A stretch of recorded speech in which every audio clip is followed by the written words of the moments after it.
Yo, what is up YouTube? My name is Sweet Phil. If you're new to the channel, thanks for coming and checking out my video. In this video I'm bringing my build guide for a lightning source. This is the exact build that I used in my previous video, 250 Baal runs, and yeah, you're going to want to check that one out because the drops were so godly in that video. I'll put a card like, I don't know, up over here somewhere and link down in the description. So without further ado, let's get after it. Alrighty, so I'll go over the stat points real quick. It's pretty basic. This is pretty much all the source builds that I do this way. You see I got 156 strength here, just enough to carry the spirit. I don't have any here. As you can see, I haven't put any into dexterity. I got everything else into vitality. You don't need to put any into energy. With a sorceress, you end up with enough mana, of course with some of the skills and stuff that you'll see in a minute. Alright, now we'll jump into the skill tree. We'll start off at lightning since that's where almost all of the skill points will be going. The first, we'll talk about charge bolt here. You max that one out. You max out lightning, max out chain lightning, max out lightning mastery, and maxed out nova. Lightning you'll be using most of the time. They'll also be good places to use chain lightning, but they synergize with each other, obviously. Charge bolt and nova synergize with both of them, so that will add even more damage to those, and obviously lightning mastery will also add significant amount of damage to all the lightning skills. 1 point gems here, teleport, for obvious reasons. Telekinesis is really great and handy for grabbing waypoints, picking up gold, and scrolls and stuff like that.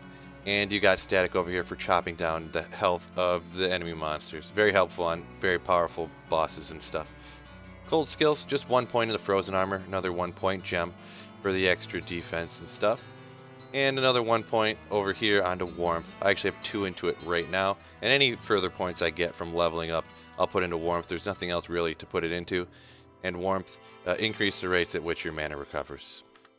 Alright, we'll go to everyone's favorite part of the video, going over the gear. We got a Oculus here with an ist in it, so an Oculus is always a good choice because it has 3 to all skills, 30% faster cast rate, 20 to vitality, energy, and 20 to all resistances, and it has the 80% to magic find with, the ist gets it up to that. Over here I have a topaz sheko, always a good option as well with all that life and mana on it. All the magic find, 2 to all skills, very good option. If I had a griffins I would probably be using that. That's another option up here, and then you could switch some other stuff around. If you had a griffins, that'd add a bunch of damage, and then you could come over here and you could use something like a crescent moon. And even without griffins here, you could use a Hoto in this spot too. Those are other 2 good options there. So, and obviously I would prefer to have a griffins here, but haven't found one yet here on my pluggy. I got the spirit over here.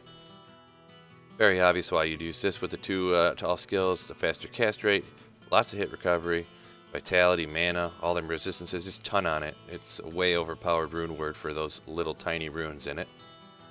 I know that you don't need Enigma to teleport around with the sorceress, but I love using Enigma with all that strength, because then you put all them points into vitality, which really helps your survivability.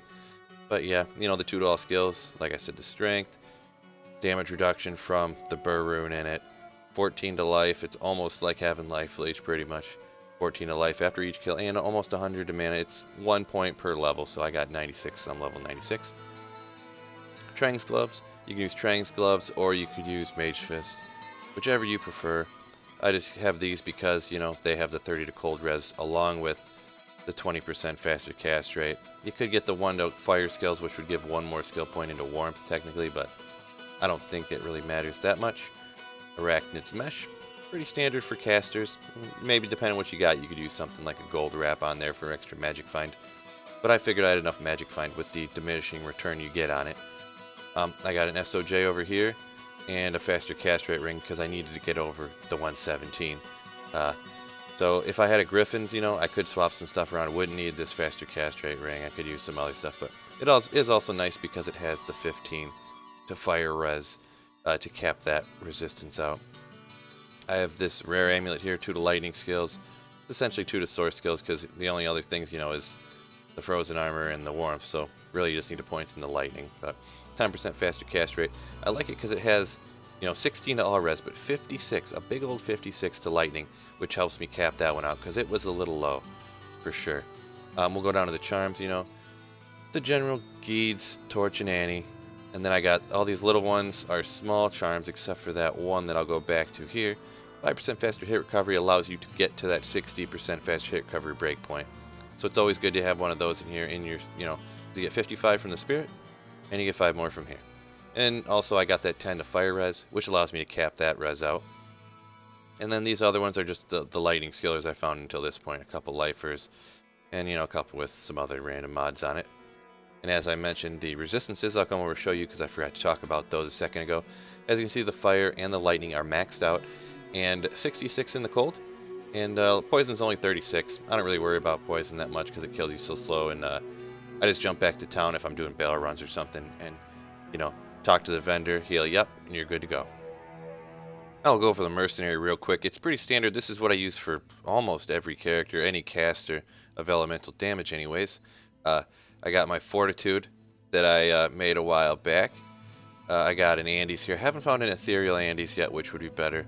But it's just got a Fire Res Jewel in it with that wee bit of Magic Find. I think it had a point or two to Strength. So nothing crazy. Pretty much just a Fire Res Jewel with little modifiers on it. And my Infinity that I also made. I made both of these back in my Rolling Godly Rune Words video. I can link to that down in the description. Or maybe we'll do another one of them cards. And I'll just show you the stats page real quick here that shows you, you can see what I got. 350 Magic Find, the 125 faster cast rate, which you only need 117, but I couldn't get right to it because I don't have the proper crafted caster amulet, to get exactly there. But if you did, you could max out this character a little bit more. This is a good build that most people could do. There's a few tweaks you could do. Walk run don't matter, but it's 90. Hit recovery, there's the breakpoint I was talking about at 60. And then some of the other stuff if you want to, glance over that real quick. We'll go ahead and I'll show you player 7, and we'll just go out to Frigid in here, and I'll show you what you can do with, if you have like this character. You don't even need to static these guys, you can just mow them down. No problem. I'll come down here, I guess I'll static them. It works better for Shank here to static him down. So, no problem. Don't see nothing worth taking there. And maybe we could look at... we'll see what Thresh Shock gets up to. See, nope, not immune to lightning. You can just run him at players 1, it don't matter, but you can see how fast you can get this stuff going here with the lightning source with this exact build. No problem at all. Nope, nope. So, that's what you're looking to do with your lightning source. Alrighty, there you go, YouTube. That's my lightning source build, and like I said, you can see there's a few things you could tweak depending on what you can afford on Battle.net or what you can find on your pluggy. Unfortunately, I haven't gotten a Griffins, and I haven't quite got that exact perfect crafted caster amulet yet, so you could shift some stuff around. I'd really like to get a Griffins up there and then use a Crescent Moon, because the extra Magic Find, it kind of diminishing return, over 300. Some people say over 300, some people say over 400 is not worth it. It's kind of a matter of opinion. But I would love the extra damage to kill stuff even faster. But it is what it is when you find everything single player here on Pluggy. So, and if you made it this far in the video, you must like the content. So go ahead and click that like button if you haven't already. Also click that subscribe button, notification bell, blah, blah, blah. Comment down below, do all them things. So with all that being said, peace out, YouTube. I'll catch you in the next video.